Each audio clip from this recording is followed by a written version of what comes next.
Hello दोस्तों, Sunday का दिन है और मैं निकला था बाहर वॉक करने के लिए। और आज हम इस क्वेश्चन को डिटेल से जानने की कोशिश करेंगे कि वाई जर्मनी, मैं क्यों आपको जर्मनी में आने के लिए इतना मोटिवेट करता रहता हूँ। तो पहले थोड़ी सी वॉक कर लेते हैं, उसके बाद इस क्वेश्चन को डिटेल से डिस्कस करेंगे और इसको अच्छे से जानने की कोशिश करेंगे। यहाँ का पब्लिक ट्रांसपोर्ट बहुत अच्छा है। यहाँ पे 49 यूरो पर मंथ की टिकट मिलती है, उसमें विद इन जर्मनी जो ट्रैवलिंग होती है वो फ्री होती है। उसके बाद विद इन सिटी जो भी पब्लिक ट्रांसपोर्ट होती है, सबवे होती है, बसेस हैं, ट्राम्स हैं और ट्रेन है, वो भी फ्री होती हैं। यार ये स्टेशन कितना प्यारा बना हुआ है।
आज के टॉपिक पे बात करते हैं कि आपने जर्मनी ही को क्यों चूज़ करना है। तो इसका सबसे मेन और पहला रीज़न है क्वालिटी एजुकेशन। तो यहाँ पे जो यूनिवर्सिटीज़ है, डिफरेंट यूनिवर्सिटीज़ डिफरेंट सिटीज़ में, उनकी काफ़ी अच्छी रेपुटेशन है थ्रू आउट जर्मनी, यूरोप और ओवरऑल इंटरनेशनल लेवल पे।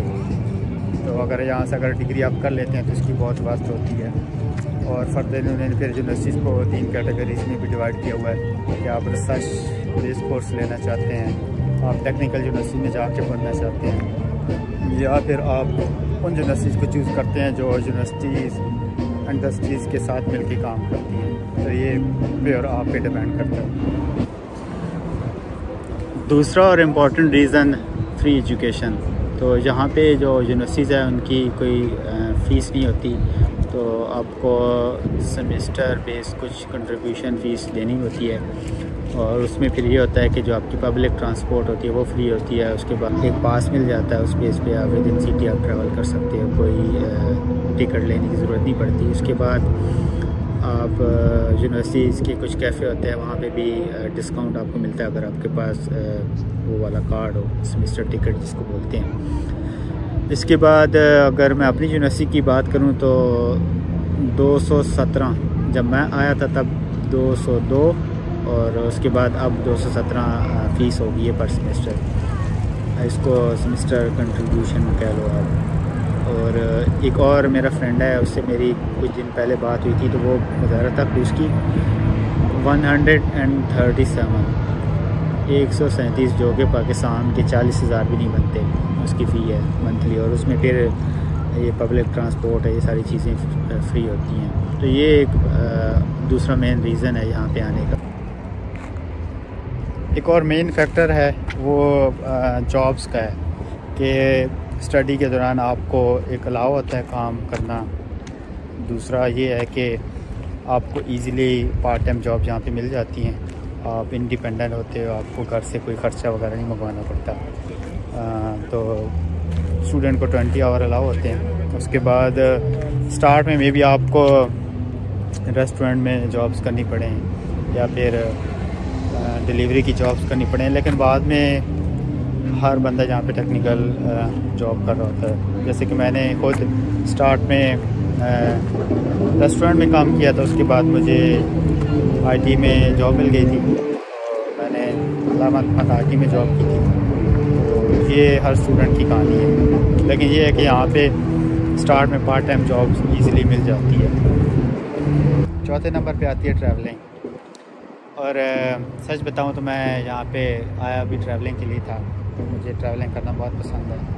तो आपका जो स्टूडेंट वीज़ा होता है वो शेंजन वीज़ा होता है, तो इस पे ये है कि आप बाकी जितनी भी शेंजन कंट्री है वहाँ पे इजीली ट्रैवल कर सकते हो। और यूरोप में जो ट्रैवलिंग है बहुत अफोर्डेबल है, ये नहीं है कि आप कोई बहुत ज़्यादा कमा रहे हो तो आप ट्रैवल कर सकते हैं, आप स्टूडेंट भी हैं तब भी आप ट्रैवल कर सकते हैं। और मैंने जितनी भी ट्रैवलिंग की है, मैं 7 to 8 कंट्रीज़ मैंने विज़िट किए हैं, और सारे मैं जब स्टूडेंट था तब मैंने विज़िट किए। तो ये एक तो ये होता है कि आपको जो वीज़ा मिलता है वो मल्टीपल कंट्रीज़ के लिए होता है, मल्टीपल कंट्रीज़ में जाके आप ट्रैवल कर सकते हो, डिफरेंट कल्चर एक्सपीरियंस कर सकते हो, डिफरेंट जगह देख सकते हो। ये एक बहुत अच्छा रीज़न है, बहुत अच्छा पॉइंट है मुझे जो लगता है, मेरे लिए जो बहुत इम्पोर्टेंट था। कुछ लोगों के लिए मैं भी ना हूँ जो ट्रैवल नहीं करते, लेकिन जो ट्रैवल करते हैं उनके लिए बहुत एक अच्छा पॉइंट है कि वो कहीं भी यूरोप में किसी भी कंट्री में जाकर ट्रैवल कर सकते हैं। और क्योंकि वीज़ा जो होता है वो मल्टीपल एंट्रीज़ और शेंजन वीज़ा होता है, तो आपको कोई इशू नहीं होता। उसके बाद लोगों के क्वेश्चन आते हैं कि जॉब मार्केट कैसी है वहाँ पे। डिग्री तो वो कर लेते हैं, लेकिन डिग्री के बाद कुछ कंट्री ऐसी हैं जहाँ पे लोगों को जॉब नहीं मिलती, लेकिन जर्मनी में ऐसा नहीं है। जर्मनी में आपको इजीली जॉब मिल जाती है। अगर मैं अपना एक्सपीरियंस शेयर करूं तो मुझे डिग्री कंप्लीट करने से पहले जॉब मिल गई थी। इसी तरह मेरे और भी बहुत सारे फ्रेंड हैं जिनको डिग्री कंप्लीट करने से पहले जॉब मिल गई थी। तो स्किल लोगों की यहाँ पे बहुत ज़्यादा कमी है, तो जो इनकी यूनिवर्सिटी से डिग्री कर लेता है उन लोगों को ये जाने नहीं देते, और उनके लिए यहाँ पे बहुत इजी हो जाता है जॉब फाइंड करना। तो ये बहुत बड़ा पॉइंट है, क्योंकि लोगों को मेन कंसर्न होता है कि डिग्री तो हम कर लेंगे, लेकिन उसके बाद क्या होगा फ्यूचर में। ऐसा ना हो कि डिग्री करने के बाद हमें पाकिस्तान जाना पड़े या किसी भी अपनी कंट्री में जाना पड़े। तो ये यहाँ पे नहीं होता। अगर आप यहाँ पे डिग्री कर लेते हैं तो जॉब आपको ईज़िली मिल जाती है। लास्ट में आती है पीआर। तो यहाँ पे पीआर लेना बहुत ईजी है as compare to other countries. Germany में अगर आप फुल टाइम जॉब कर रहे हैं और आप वर्क वीज़े पे हैं तो आप 24 मंथ के बाद पीआर अप्लाई कर सकते हैं, और अगर आप फुल टाइम जॉब कर रहे हैं और आप ब्लू कार्ड पे हैं तो आप 21 मंथ के बाद पीआर अप्लाई कर सकते हैं। मेरा ख्याल है कि ये सबसे कम ड्यूरेशन है अगर आप यूरोप के किसी और कंट्री के साथ आप इसको कंपेयर करें तो।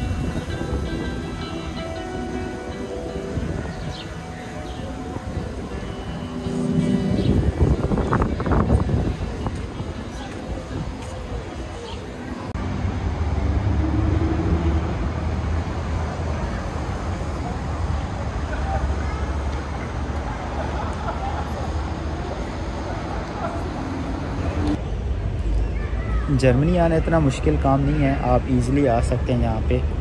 और ये फैक्टर हैं, ये आप माइंड में रखें कि कौन सी चीज़ आपके लिए इम्पोर्टेंट है। मेरे लिए तो ट्रैवलिंग वाला जो पार्ट था बहुत इम्पोर्टेंट था, क्योंकि मैं पाकिस्तान में भी बहुत ट्रैवलिंग करता था।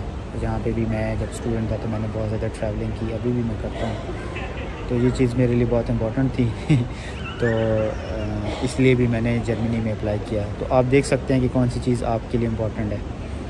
और बाकी इस चैनल पे मैं सारा प्रोसेस डिटेल से शेयर किया करूँगा। आप चाहें तो मुझे फ़ॉलो कर सकते हैं। अगर मुझे फ़ॉलो नहीं भी करते तो सारे प्रोसेस को फ़ॉलो करके यहाँ पे आ सकते हैं। जर्मनी आना इतना कोई मुश्किल काम नहीं है, हर कोई आ सकता है। बस कुछ चीज़ें हैं जो आपने माइंड में रखनी है। यहाँ पे आपने खाना ख़ुद बनाना है, अपना ख्याल ख़ुद रखना है और सफाइयाँ ख़ुद करनी है, रूम की, कपड़े ख़ुद धोने हैं, ग्रोसरी करने ख़ुद जाना है। ये सारी चीज़ें हैं जो आपने ख़ुद करनी है। तो ये थोड़ी चीज़ें माइंड में रखनी पड़ती हैं। मैं पाकिस्तान में हॉस्टल में रहा हूँ तो मुझे इन चीज़ों की आदत थी, मेरे लिए इतना मुश्किल नहीं था। लेकिन कुछ लोग जो पाकिस्तान में हॉस्टल में नहीं रहते तो उनको होम सिकनेस भी हो जाती है। जहाँ पे आके उनके लिए 2-3 मंथ काफ़ी मुश्किल होते हैं। लेकिन ये है कि वो बाद में यूज़्ड हो जाते हैं। तो ये सारे फैक्टर हैं जो आप डिटेल से इसको डिस्कवर कर सकते हैं। इस वीडियो को रखते हैं यहाँ तक और फिर नेक्स्ट टॉपिक के साथ नेक्स्ट वीडियो में मिलेंगे।